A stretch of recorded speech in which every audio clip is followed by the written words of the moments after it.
Welkom, je kijkt naar een nieuwe aflevering van She Rises. En in deze aflevering praat ik met Sheetal Sujan. Sheetal is in India geboren. Ze is daar opgegroeid en woont nu al een tijdje in Suriname. Ze voelt zich hier ook echt thuis en haar kinderen zijn ook hier geboren en groeien hier op. Maar het grappige is dus dat wij Sheetal waarschijnlijk als een buitenlander zien. Maar ze voelt zich ook echt thuis in Suriname en ik vond het heel bijzonder om ook door haar geïnspireerd te worden vandaag. Ze gaat met ons delen hoe ze is begonnen met haar carrière. Het ging nogal moeilijk, want zoals veel vrouwen dat misschien hebben, had ze hele andere verwachtingen van huis uit. En de verwachtingen van huis uit waren niet zo in lijn met haar wensen. Maar het is haar allemaal gelukt door haar vastberadenheid. En ik denk dat dat wel heel inspirerend kan zijn vandaag. We gaan het interview in het Engels doen, omdat ze dus dat beter spreekt en begrijpt. Ze verstaat natuurlijk ook Nederlands, want ze woont hier, maar het interview is voor haar wel prettiger in het Engels. Dus we zullen dit interview ook in het Engels doen vandaag. Ik ben weer prachtig gekleed door Shanna Suriname en Food Candy heeft me ook hele mooie schoentjes gegeven die ik mocht aandoen. En we danken natuurlijk ook weer overige sponsoren HSDS en vandaag is Minute Meter ook bij als partner van het programma. Dus ik hoop dat we weer genieten van deze nieuwe aflevering van She Rises.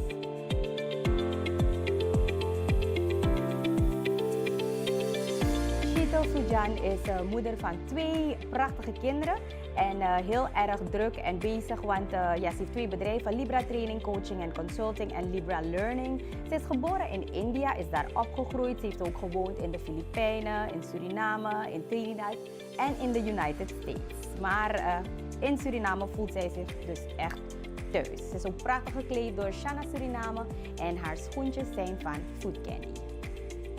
Sheetal, welcome in our studio today. We're very happy to have you.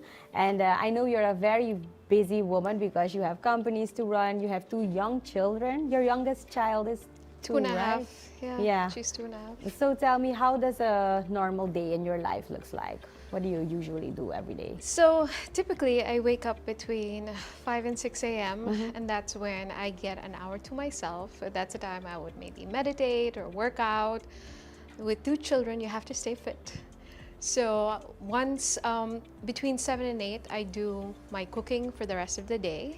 Okay. So like You breakfast cook every day? Every day, breakfast wow. and lunch. Okay. And during that time, my kids usually start to wake up. My husband's already in the office by like 7-ish. And then the nanny comes in at 8. She gets them, dressed up and things like that. I start to get dressed to work. And between 8 and 9, I'm usually in my office till about 3 o'clock. You're an early bird. 5 o'clock you wake up every day. Wow. To be able to do everything I need to do, I have to wake up so much earlier. Wow. And then I'm in the office till 3, and that's when I have my time with my kids again. The nanny leaves, I sit with them till about 5-ish, and then they go to one of their grandmothers, either my mother-in-law or my mom. And then I get 2 hours again where I either, do something that I need to do for work or something else. My kids are back usually by 7-ish. We sit with them, hang out with them, and then, shower them, do their nightly rituals and stuff like that, have dinner together. And then, my husband puts my son to bed, I put my daughter to bed, and we're usually in bed before 10. Wow. Yeah. But you also sleep before 10? Yes, Okay. I go to bed very early. That's how you can get up 5 o'clock in the morning, I guess. I need those 6 hours, at least those 6 hours. Okay. Yes. And you are Indian, right? Because Yes. I know you from the Indian community. Yes. My husband is also Indian. You're from the same Indian background. Right. And I know you're born and raised in India. So it is very different now here in Suriname. But I am anxious to know, how was it for you as growing up as an Indian lady? Did you have an arranged marriage? Were your parents preparing an arranged marriage for you? Because I know that's a little traditional, and nowadays sometimes people still do or not. How was this for you? So growing up, especially in my culture and in the community, you're pretty much taught from a very young age that, as you get of age, and when I say age, parents typically start getting worried about your marriage when you're 18 years old. Really? 18 Really, already? it's like, okay, she's an adult now, let's start looking for a husband. So I knew that very early on. I mean, my parents had an arranged marriage. A lot of my uncles and, my relatives, they all had arranged marriages. that was pretty common way back then, even 20 years ago. That it was expected that when you get of age, you know, families start to look into other families and you start to talk and find out who has a son, who has a daughter. Arrangements start being made, because when it comes to arranged marriages, it's the families that first have this agreement before, you know, the son or the daughter, you know, check each other out. You barely really get to know each other, and you know, if they say yes, she looks good, or he's good, and then you know, things move along really quickly. I was always very afraid of that, because I could not fathom meeting someone just for a few minutes or just once or twice and then make a decision for the rest of my life. So that was really hard for me to digest, that that was something that I may have to deal with growing up. But did you talk about it with your parents? I did. How was their opinion? Could they understand you? Oh no, yeah. The great thing about my parents, while they were like, you know, meet some families or meet some guys and see how it goes, I knew, I was very grateful for the fact that they never forced. That they were never going to be like, okay, no, you have to marry within this family or to this person. So I was grateful that I would never be forced into marrying someone I did not like. And what happened over the years was, well, I loved learning. So I was a really good student at school. I was like, I got straight A's. I was a valedictorian of my high school. For me, it was about getting an education. I wanted to get my education first and then think about marriage and things like that. Now, I was living in Suriname at the time. Now, I was born in India, but I've lived the majority of my life in Suriname. And I used to go to an English high school here. After high school. What was that? Which school was that? That was the Christian Liberty Academy. They still have that, right? They still have that here. Think Nakaminalan sila? No? Kasaba Hulawe. Oh, okay. Yeah. And back then, there were not a lot of options to do like your bachelor's in English in Suriname. So which means I would have to go away to get my studies done. And that's where the issues were with my parents, because they were very traditional, very strict. They're like, no, we don't want to send you away. And they were always worried and very protective. And that's understandable from their part. But it made me super frustrated not being able to complete my studies because I didn't have the options in Suriname and I couldn't go abroad. At the same time, they were more concerned about getting me married. So I was going from one event to another event. And when I say event, I'm talking about outside of Suriname.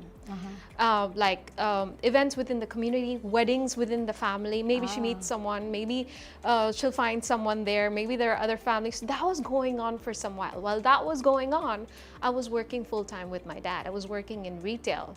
So I couldn't study because I didn't have the options. They wanted to get me married, and the only thing I could do every day was go to my dad's store, which I did for almost 9 years. And I was with him at the same time being super frustrated, not being able to complete my education. But you were not looking in Suriname for other options? Because all the studies were in Dutch. Mostly were in Dutch. And I was, exactly. For me, that was a barrier because I didn't speak a lot of Dutch back then. But you did understand it, right? I understood. The little bit of Dutch that I knew, I learned at the store when I had to speak to clients and things like that. But still, it was really knowing a different level of Dutch and going through that process to go through the program.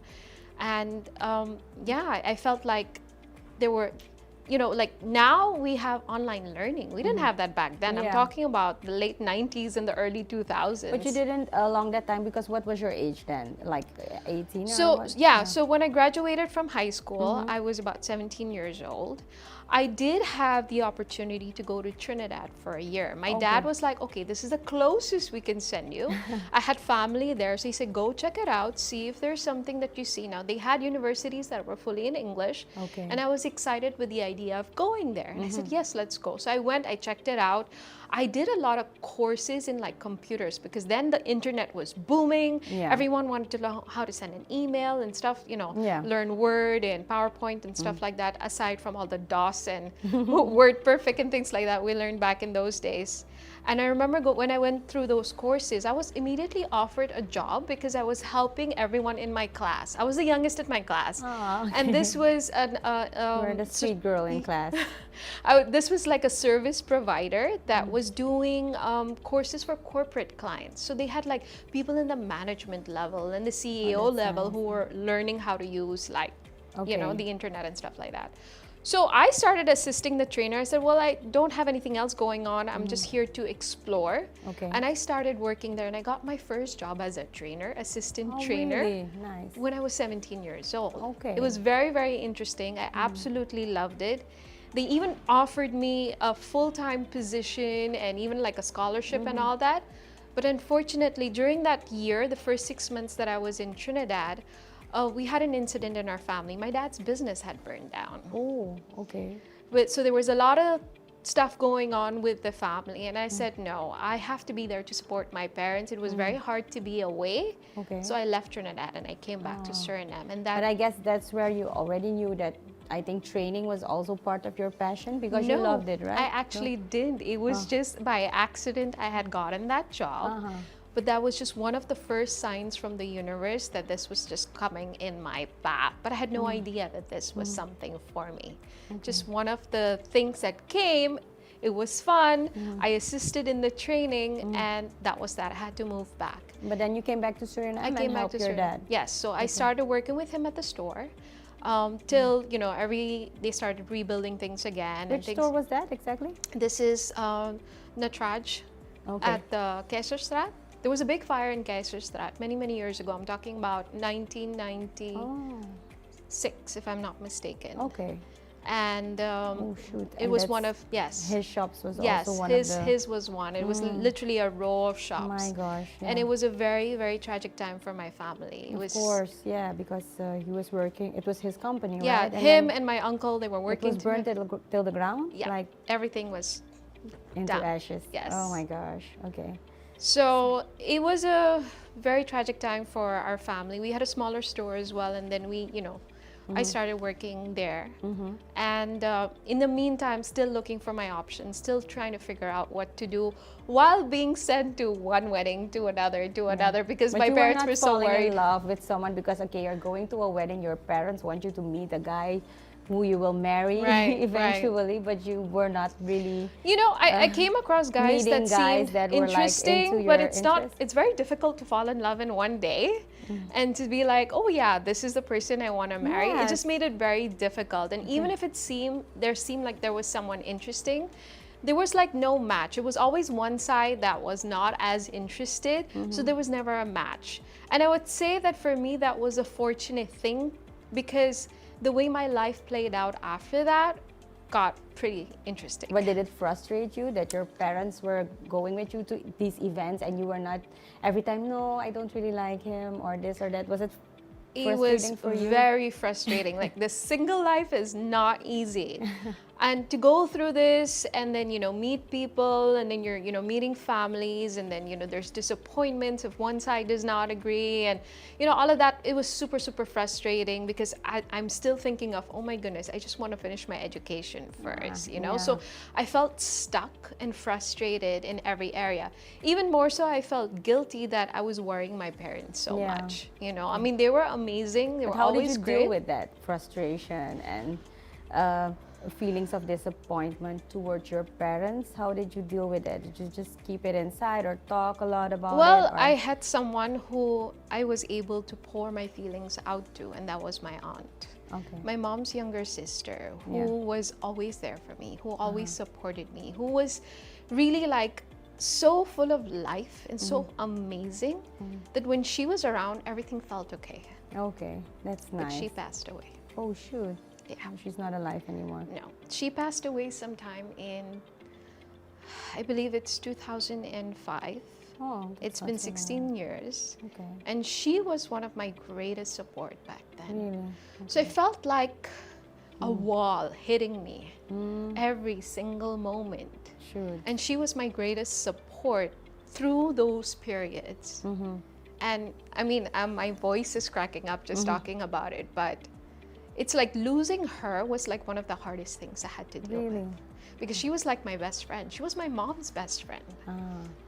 And we would talk about everything and anything. It was amazing having her in my life. And But then, I guess she was always also a little bit on your side absolutely. and understanding towards your My studies and what I frustration and wanted so to at the do. time, And yeah. she was my greatest support. And one day, she was gone. she got sick? Or? Yeah, well, something had happened, and then Okay. she was no more.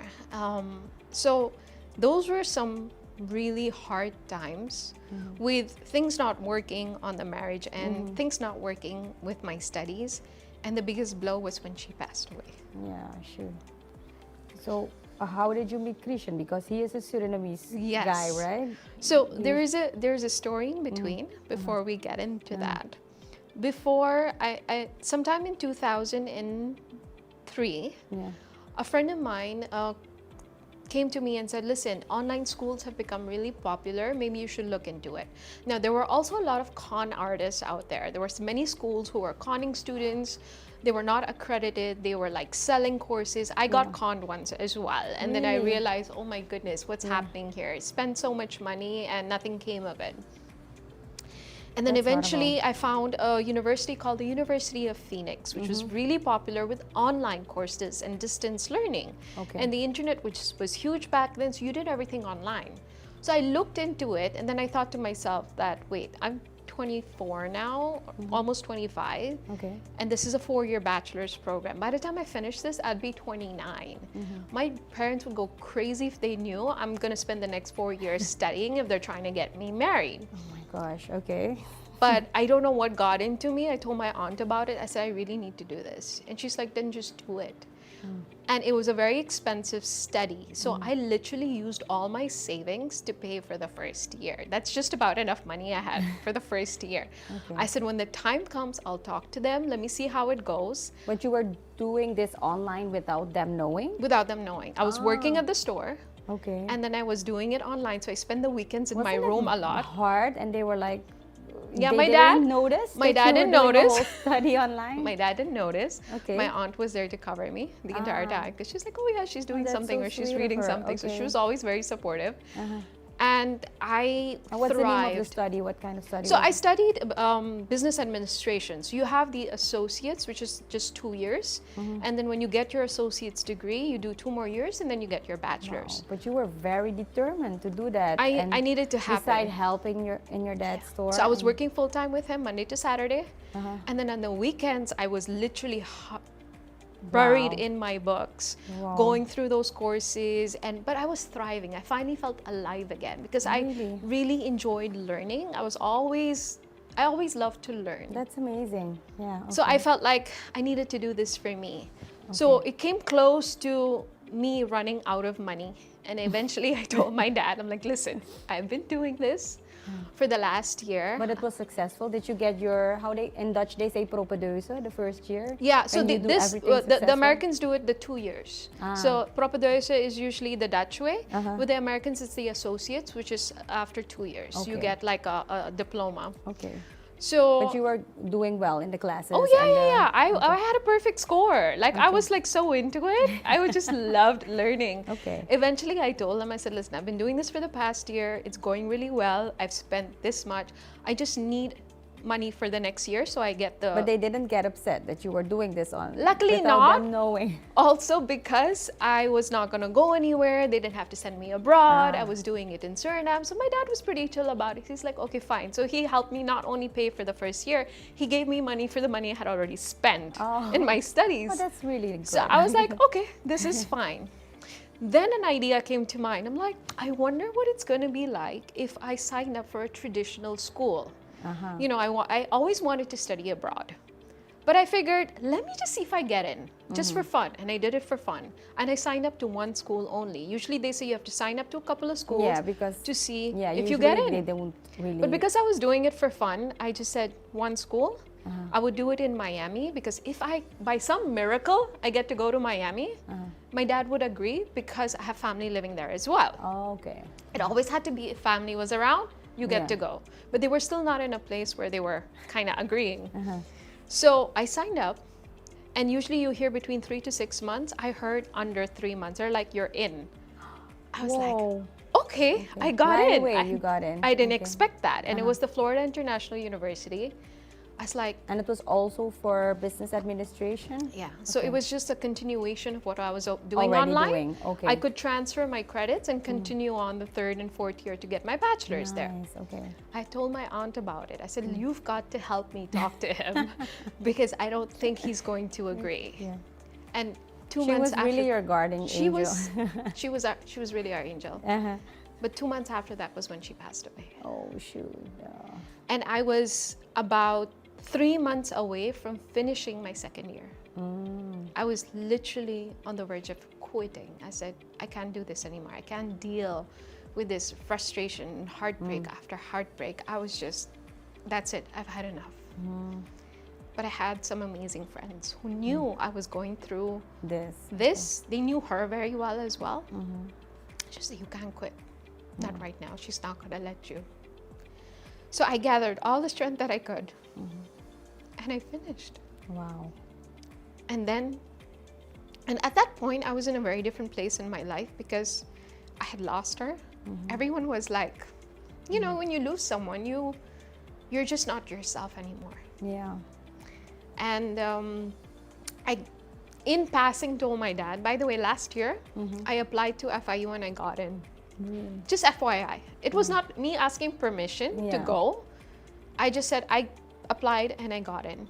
Wow. And he says, when did you apply? I said, 6 months ago. He's like, okay. And that was that. And then another family wedding was coming up. So of course I knew, family wedding, they're going to send me again. They're going to be in this, oh, maybe she meets someone or let's see what happened. I went, but in my heart I knew, I'm not going to meet someone here. I went to the wedding. On the way back. Where was the wedding? In India. Oh, so you went all the way to India. Okay. And I had a stopover in Miami on the way back. Ah, okay. So what I decided to do was I decided to check out the school. They do these campus tours for when you get in. So they said, listen, I thought, let me email them and say, hey, I'm in town. Can I come and check out the campus? I went through the whole tour. I went through the entire process. But when you got accepted, you didn't really sign in right away? Or no, once you're in, you're in. You just let them know if you're starting. Ah, okay. And then you go through some paperwork and things like that. And when I was at campus tour, I was going through all that paperwork, acting as if I was going to go. Yeah. Good. And and I told myself, if this is the only day I get to spend time at this school, then let it be only this day, and I will make the most of it, and I will enjoy it, and will act as if I am coming. And that's what I did. And there came a part where we went to housing, where they would show you the dorms and stuff like that. And I remember the lady saying, if you put in $100 deposit today, we can guarantee you a room for when school starts. This was like May, and school starts in August. And I just pulled out the $100 and I said, here you go, take my money. But you were knowing like things are not fixed yet, and you didn't even have your father's permission. Nothing, absolutely for this. nothing. Okay. I don't know what got into me. I said, here, take my money. It's just a leap of faith. And let me know when there's a room. And that was that. And I was happy going through that day. And I said, wow, this would have been the school I would go to. And I'm glad I got to see it. Never feeling sorry for myself that I wasn't going to go, but just feeling content that I got a chance to check it out. Okay. So I got back home and I was ready to continue on with University of Phoenix. They even offered me a scholarship to continue the next 2 years. So it's like, okay, it's set. I'll just continue. You were just going to continue online. Continue online. Nothing was happening in the marriage scene. So I was like, okay, I'll continue my studies. And then one fine day, my dad's like, in the office, so are you packing your bags? I'm like, to where? Oh, wow. He's like, did you go check out the school while you were in Miami? I'm like, yes. He's like, so when are you going? So don't you think he knew that you went to the school? Did you Yeah, ask he him? knew. I told him. Ah, okay. And I'm like, I can go. He's like, yeah. I never asked him again. I don't know what got into him. He was like, go. Okay, wow. And your I mom packed was my bags. also on board with this? Yeah, my mom has always known everything. She's also been one of my greatest support, but my aunt used to always be the one who was more courageous to ask permission. Yeah. And She was your spokesperson. And I felt her courage when I asked, nice. when I told him. Okay. And I said, okay, let's do this. By then I was already like 26 years old. Okay. And I said, okay, it's just 2 years. We see what happens. I packed my bags and I went. Wow. And I spent the next 5 years in Miami. But the study was just 2, right? Yes. So how did you continue to So 2 years in, stay? I got my bachelor's. I was already 29 when I got my bachelor's. Mm-hmm. And still, even while I was there, I was now at a phase where I was thinking, I do need to settle down. I do need to meet someone, and But this wasn't needs to this a happen. whole new world for you? It was like absolutely, going to, yeah. It was going like off to the university you always wanted to go. How was this like? the experience was amazing. Yeah. I But literally, you were not afraid going alone? And yeah, the fear leaving was your always parents there, behind? but the what I felt happy about, and this is why I understand why my father was always nervous sending me away. I had family there. They were literally 5 minutes away from my apartment. Okay, yeah. So if that's a anything big happened or support, something, they were yeah. always there. I was often over at their place, you know, so I knew I had people around Yeah, me. I it's had a friends support around group, me. yeah. My best friend lives in Florida, so I had people there. And this is why I had chosen that city in the first place, Yeah. because if the opportunity arises, I knew I had people. Okay. So I spent those 2 years, 2.5 years almost, going through my bachelor's. I completed it, and my graduation was like one of the happiest days, because I was like, I can't believe this is happening. Like, I'm here, and this is finally coming to Everybody's fruition. okay with it. Yeah, and- everyone was yeah. happy. You know, Yeah. everything was going great. I did really well at school. I had a really good GPA, so it was going really well. But now I'm hitting my 30s, right? So the worry of my parents keeps rising as the year goes by. Yeah, And they're you like, still okay, haven't found have you Mr. not Right met yet." someone? No, just meet anyone, like anybody at all. You know, my mom came to a point where it's like, he doesn't even have to be Indian. Just meet someone you like. But why you think it's so important for the Indian community for a woman to get married and have a man in her life? You know, Because you do have a lot of women who remain Right. single and are perfectly happy as well. But why do you think it's so important for the Indian community to find a man for a woman? you know, it goes back to tradition. And back in the day, women were just raised in this manner that, you know, when you grow up and you're ready to get married, you know, your husband will take care of you after that. So it's that tradition that's been going on for year after year after year. Of course, things have changed very much today. Women are working now. Women are much more independent. I wanted to be independent. Yeah. You know, I mean, my mom's been a housewife all her life. And even though I wasn't going to school, I was working with my dad. Yeah. I still felt a sense of independence, Yeah. even though I was working with him, you know, and it was a lot of years, but still, I liked the idea of having a job and, you know, having that kind of independence in my life, having a career, you know, getting an education. That was just how I was raised. Yeah. And in that whole process, I remember when I was celebrating my 30th birthday, I was still in Miami. I was offered a full-time job, so I decided, hey, let me work. In the meantime, my parents knew. They're like, listen, if you're happy there, go ahead and stay there. Because they knew that I had better chances meeting someone in Miami than I did in Suriname. So they said, Okay. listen, just stay. If you're happy there, Okay. everything's going well, you have a job, you know, just stay on. So I stayed on. And I remember when on my 30th birthday, I was pretty happy. I was never like feeling sorry for myself. I'm 30, I'm still single, I didn't find anyone. I was never like that. But I remember getting an email from someone saying, hey, listen, you've hit 30. I mean, it's all well and fine, but you're gonna get the leftovers now. And don't think that you're going to find what you want at this age, because it's not gonna happen. The good ones are taken. Really? And I was like, whoa, what is this? That's And then- pretty confronting. Yeah, it was really confronting. And then I But sent how him. did you feel when you read that? I felt like this person thought I was hopeless because I had turned 30 and that I wasn't going to find someone of my choice. And she was literally telling me, don't be so picky and just pick anyone at this point and just settle down. And I'm like, but I'm happy with myself. Yeah. There's no guarantee that the person I marry will keep me happy. I, you know, have that in my head. But if I were to marry, if I were to settle, it's gonna be of my choice. Yeah. So a really good friend told me once, whatever you want, write down in detail what you want from whatever it is, whether it's a career, a job, a house, a person, a potential other. So what I did was I took a bunch of paper and I just literally wrote down, described who I wanted to marry. What was he Okay. going to be like? What was his personality going to be like? What's he going to look like? How is he going to be You with made me? a profile of Like your everything. future husband. I literally made a profile on paper. Okay. I looked at it for 7 days and I put it away. And I said, because if there's anything I learned in life is that if you want to go after something, you have to know first what you want. When you know what you want, you start to see it. You'll start to notice it. It'll start to show up in your life. And I really strongly believe that. My beliefs about life, about spirituality had evolved tremendously. Okay. And I noticed that when I was more clear about what I wanted, it was more likely to show up in my life. So I said, let's see if it works with a husband. Okay. And every time people would have conversations about, oh, there are no good guys out there. You can't find them anymore. Yeah, because that's what you hear a lot. Or they have baggage, or they a have history or that, you have or to they're agree on. taken, or Yeah. or maybe you need to find someone who's divorced or has children. And while there's nothing wrong with that, I would be like, no, you're lying, because I don't believe that's going to happen to me. Every time someone would tell me something, I would turn the story around in my head. I said, no, that's not true. I know he's out there, and I don't have to find him. He'll come looking for me. He will find me. And I used to really believe that. With everything that happened with my studies, the fact that that happened, Yeah. I said, if this happened, anything can happen. And that's exactly what happened.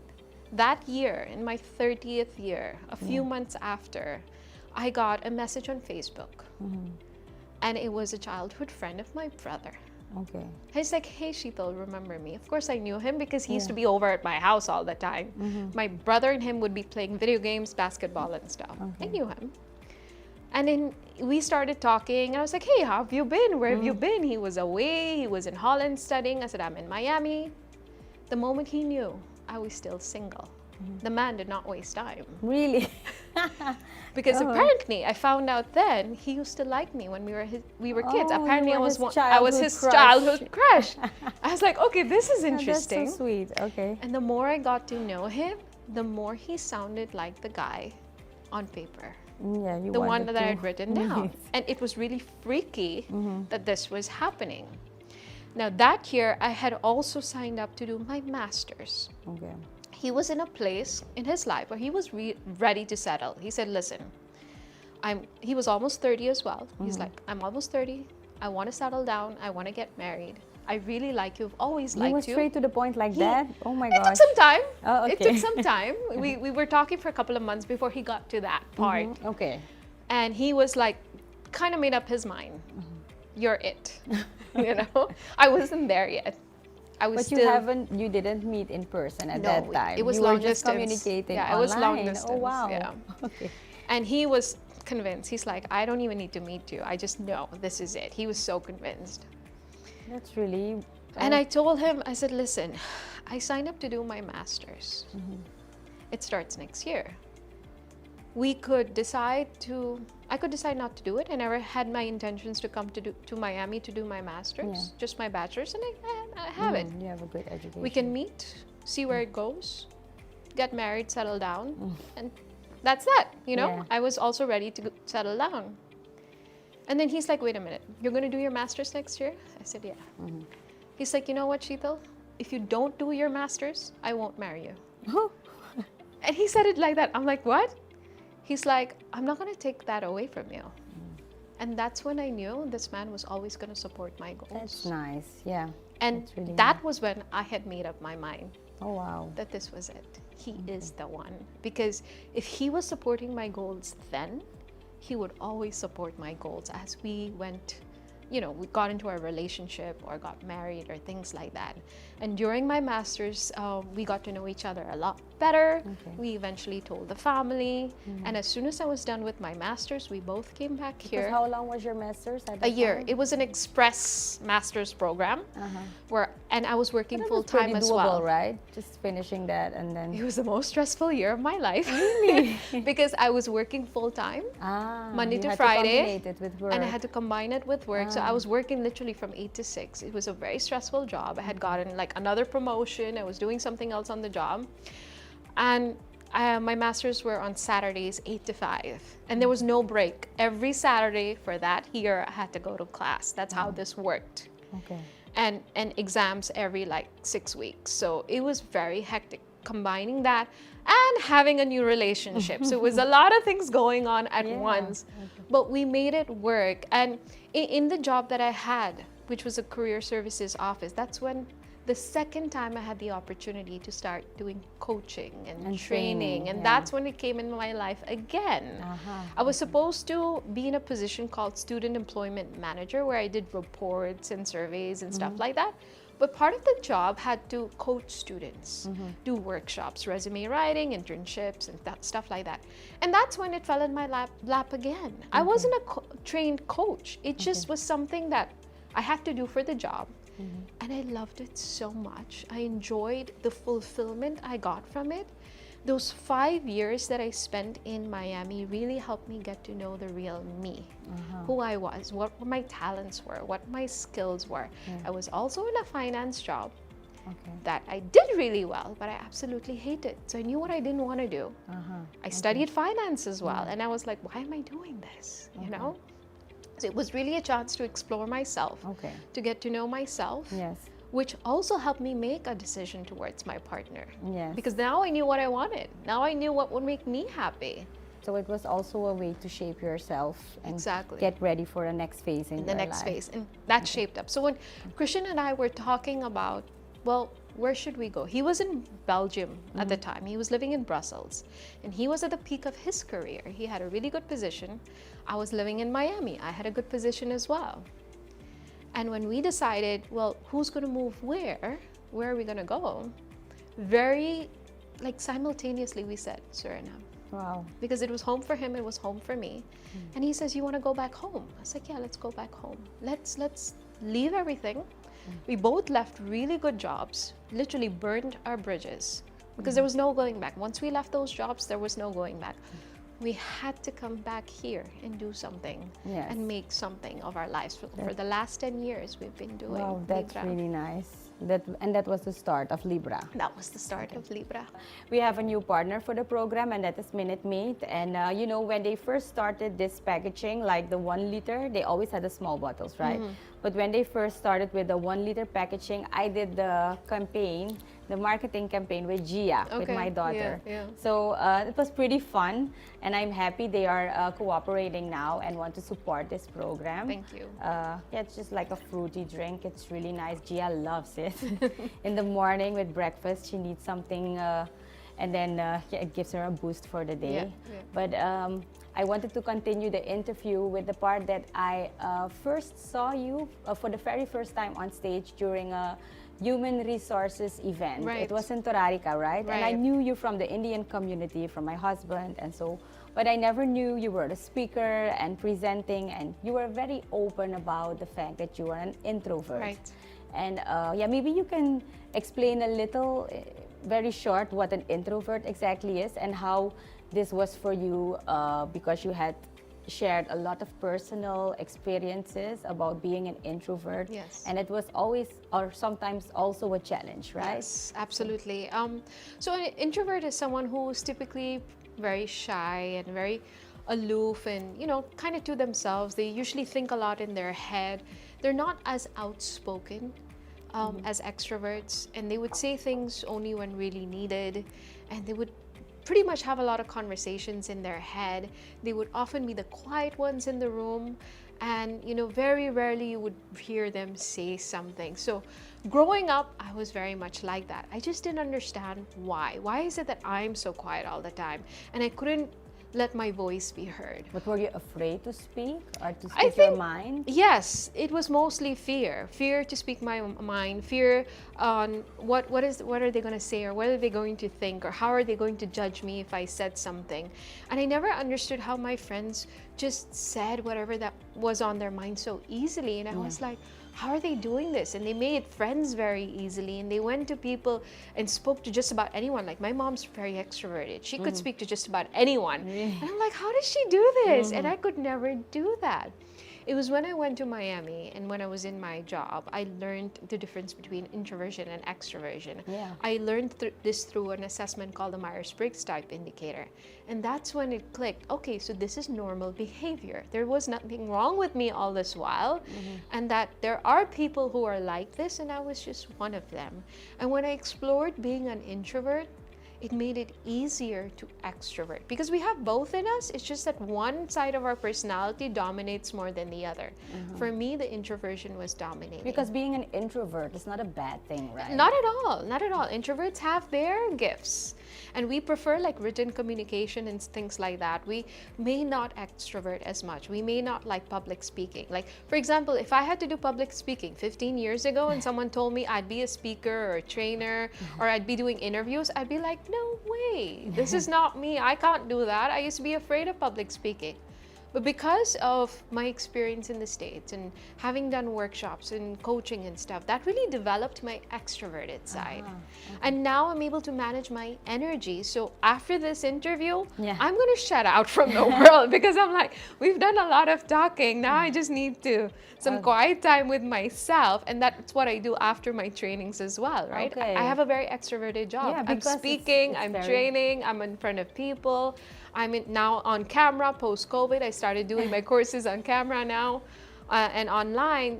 That after that, I have to manage my energy. But knowing this about introversion, extroversion really helped me understand that about myself, that I'm able to manage those sides of my personality, and I help others do the same. That's part of my job today That's as really well. Nice, yes, because that's what you do with Libra, right? Yes. Can you explain very short how you started Libra and what the company exactly does? Yes. Yeah. So 10 years ago, after our engagement, we decided to register the company. Now, Christian, my husband, has an IT background. So he does a lot of like process management, he builds applications and things like that. So he was already forming the consulting part of the business. Okay. My experience was in training and coaching because of my work in the States. Okay. And I decided to build the training part of the business. So we combined our efforts, and very quickly we knew that you can't just manage a company's processes or build the applications. You need to train people as well. Of course. And then you have to have the human skills, and then you have to have the technical it's a nice skills. Combination. So we combined that, and we created Libra, and we started building our business based off on what was needed in Suriname. Now, I had a different plan.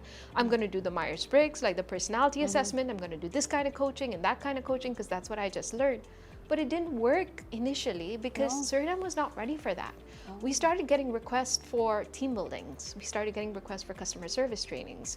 I started doing more emotional intelligence-based trainings. Yeah, that was the last one, right? Exactly. Nice How one. to manage your, basically it's a personal development, it's a leadership program to become a better leader on the work floor. So all of that started developing as I got to know the Surinamese market. And as he got to know, he was getting more projects on more the IT aspect. So I would do the trainings in English and he would do the trainings in Dutch. So I build the trainings, I talk to the client, find out what they need. Everything is tailor-made. We don't have a one-size-fits-all because every organization is in its own phase. Customize to their It's needs. completely customized to the client. And that's how we started building our business based off on what everyone needed. And we were literally at a team building every Saturday. And what was the biggest challenge with that? Building your business and together with your husband, because sometimes people also can say if you work together you get bored from each other, you're in each other's space all the time. It's not good. How do you deal with that? It was an interesting year, our first year, because it was our first year of marriage. We had just started our business. We had just bought our first house together. It was like a lot of firsts in the first year. And I was like, we must be crazy to be doing this because now we're also working together. And I mean, for me, everything was a new experience, not just the marriage, but the business. I was a new entrepreneur as well. I mean, I had worked in retail with my dad, but this was my baby. This was my business. So yeah, there were challenges. Getting to know, first of all, the culture shock. Both of us having lived abroad, coming to Suriname, getting to know the culture all over again. Understanding how things worked in Suriname. nobody knew us. People knew our parents. They didn't know us. Yeah. You know, and Okay. our one of the biggest decisions moving back to Suriname was also our family. Just besides coming back and contributing to Suriname based on what we had learned and what we knew, we wanted to see Suriname grow. We've been brought up here. I've lived, you know, most of my teens here. So for me, it was like home. His parents here, my parents here. If we ever had kids, it would make our kids happy, the grandparents happy. So we had all this planned out. But with Libra, we had many challenges as entrepreneurs. The first 2 years was quiet. It meant going from event to event, presentation to presentation, letting people know our skills. Even more so, we were in our early 30s. So when we were meeting CEOs and we were meeting managers, we even had this comment once by someone who was like, hey, what are you going to teach us that we don't already know? Because we looked like little kids when we came here. 10 years ago, it was a very different picture. Yeah, of course, because you were much younger as well. But we kept pushing. We kept doing it. We were very grateful for the companies that did give us an opportunity, who worked with us. And very quickly, the word started to spread. In Suriname, the newspaper is word of mouth. Everyone's one company is happy with you, they talk to their friends who work in other companies. And the first 5 years of our business came from word of mouth. Really? You didn't Not- do any Not advertising Facebook, somewhere else? not or online marketing. We did very few advertisements on TV, which most of the time didn't work. But most people got to know us because they heard about us That's from. nice. And that's the best way of marketing. That was the best way. Yeah. Until today, oh, I heard you guys did this. And we always asked, is it our Facebook ads? Did we do a good job? No. We didn't see you online. We heard about you through.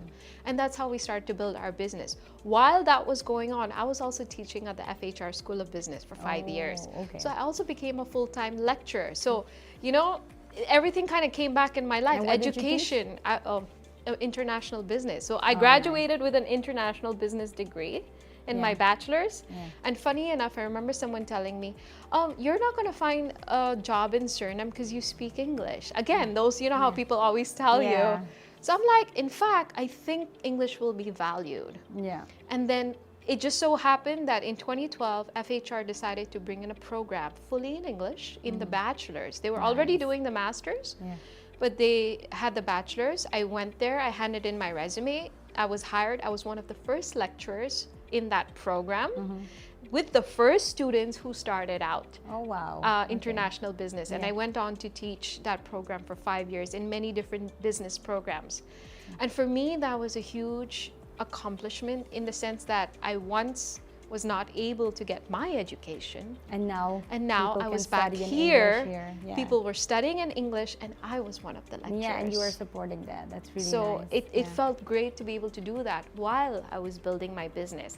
And the nice thing was that while I was teaching at FHR, I also got to know the market, what were students interested in, what they were learning, and being able to bring what I was doing at Libra in the classroom to share with them what was happening in the market. So that combination worked out really, really well. It's a nice combination. And talking about your work and starting Libra and the company growing, how did you think of motherhood and the fact of growing a family at a certain point? Because you were already like, you had a certain amount of years that you were not finding the right person, and then you finally got to do your study. But now, you're a mom of two beautiful children. How did that start? So we, you know, in the earlier years of our marriage, we were already talking children and said, yes, definitely we're going to have children. We had already hit our 30s, and you know, you don't want to wait too long to have those children. And especially in the Indian community, oh my goodness, are constantly so once you get after married, marriage, you should be where are the pregnant children? Where are right the away. children? Are you having children?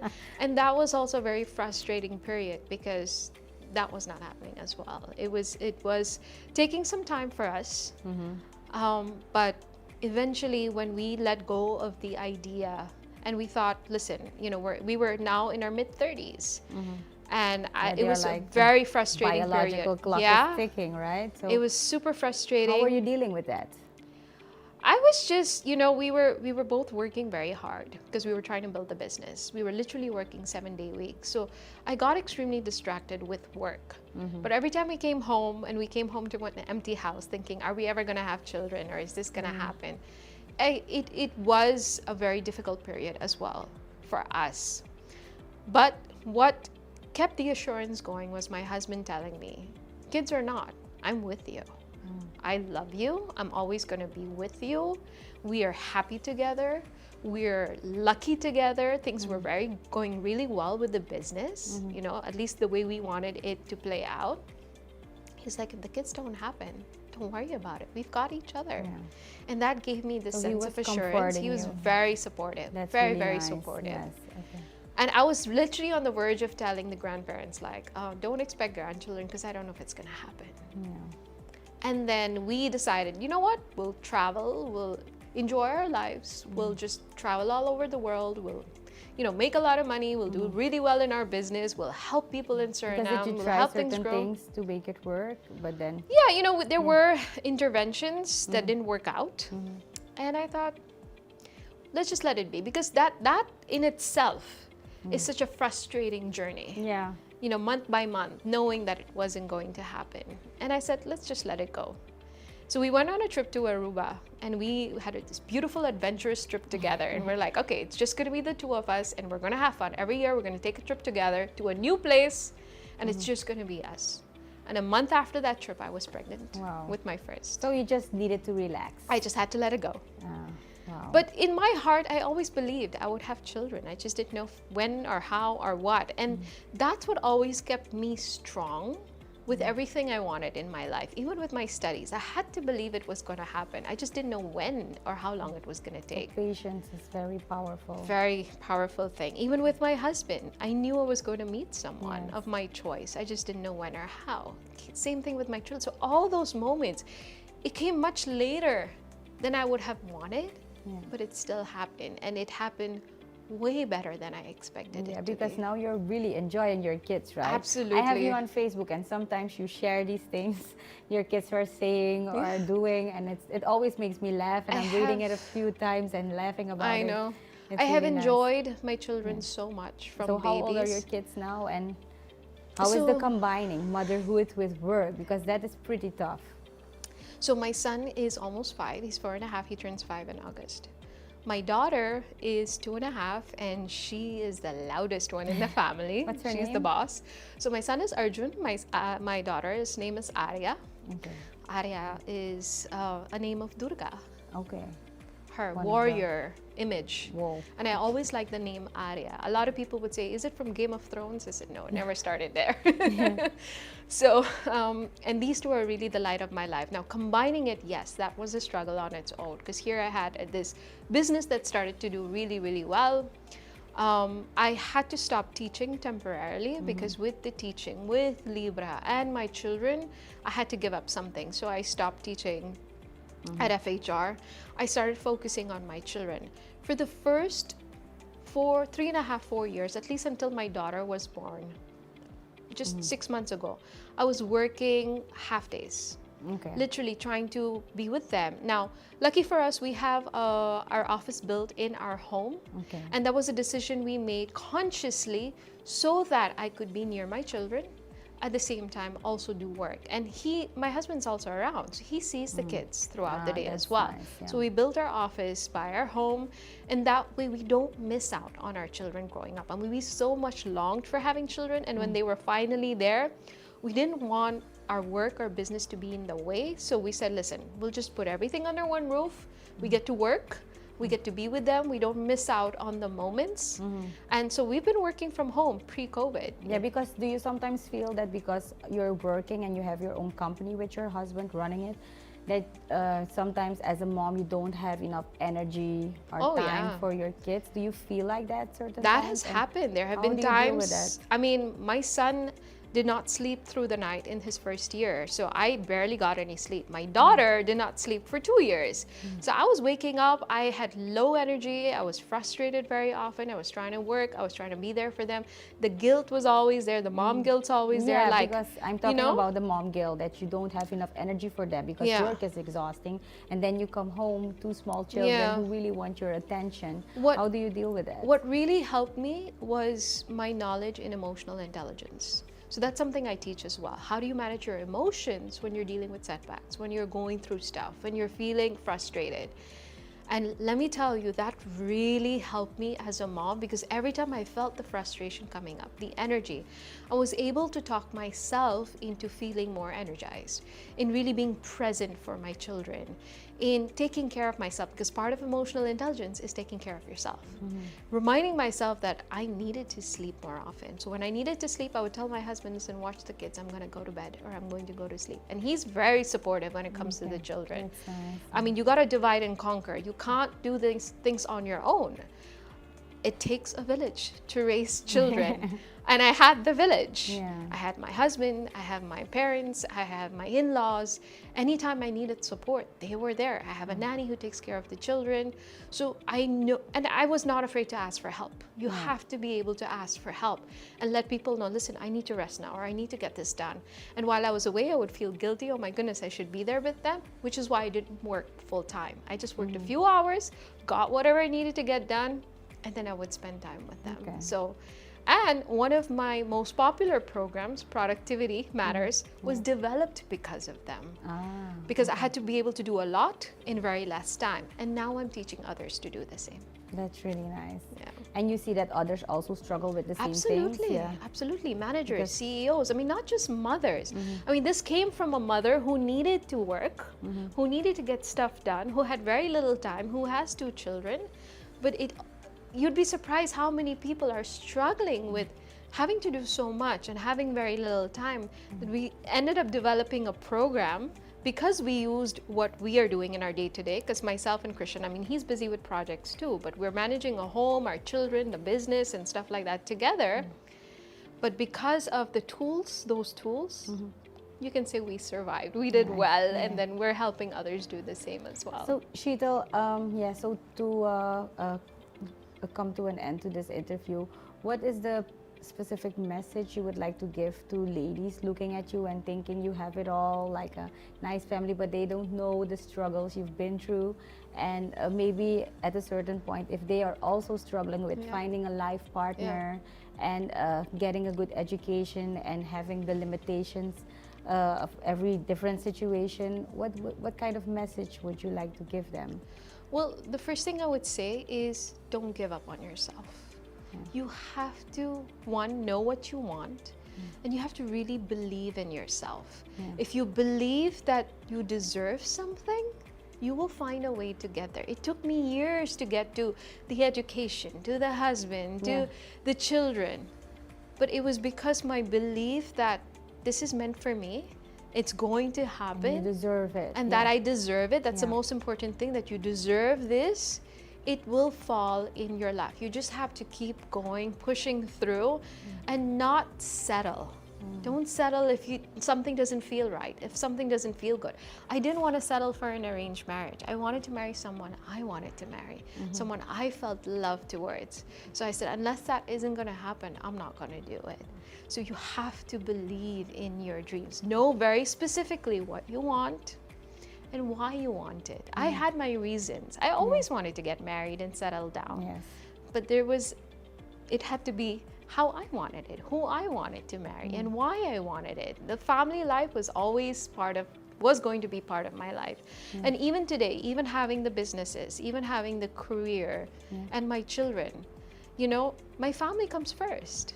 Yes. The family always comes first. I will make time for the business, but for them, the time's always there. So I don't work full time. And you know what? I also want to give the message that maybe you don't get everything at once, but eventually it all falls into place. Yeah, you have to stay positive. Absolutely. And your latest adventure is this Shopaholic. Yes. Maybe you want to give us a short, tell something short about that, because that was also one of your wishes, and you just started that like a few months ago, right? Actually, a few weeks ago. A few weeks. Yes.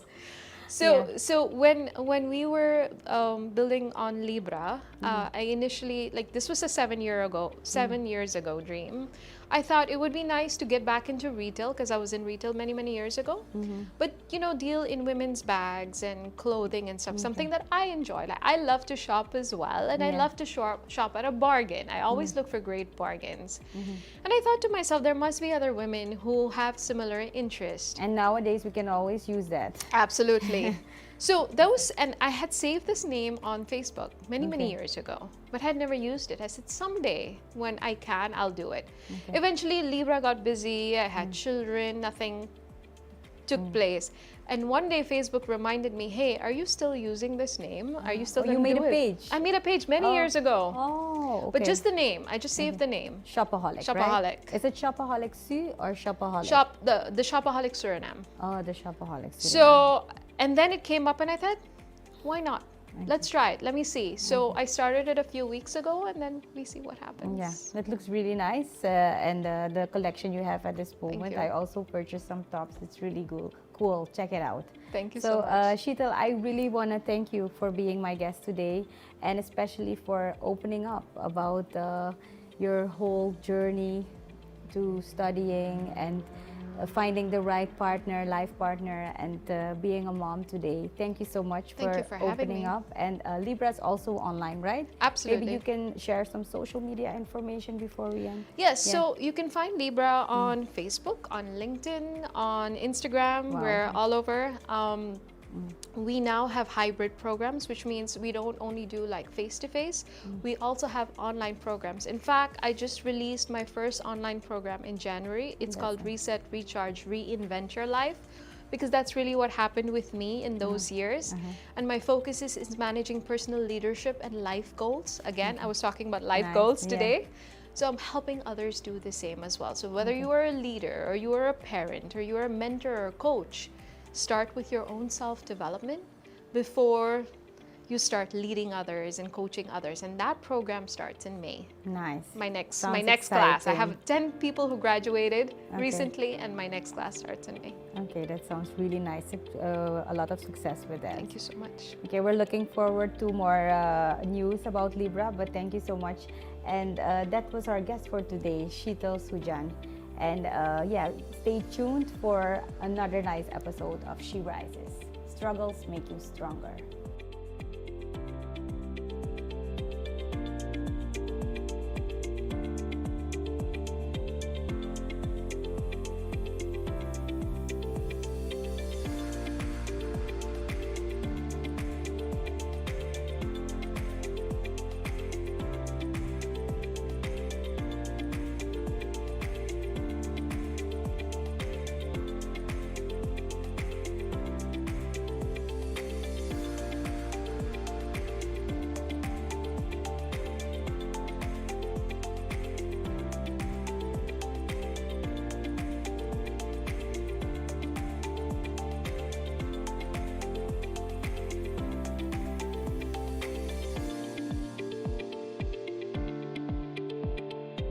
This is another Supreme production.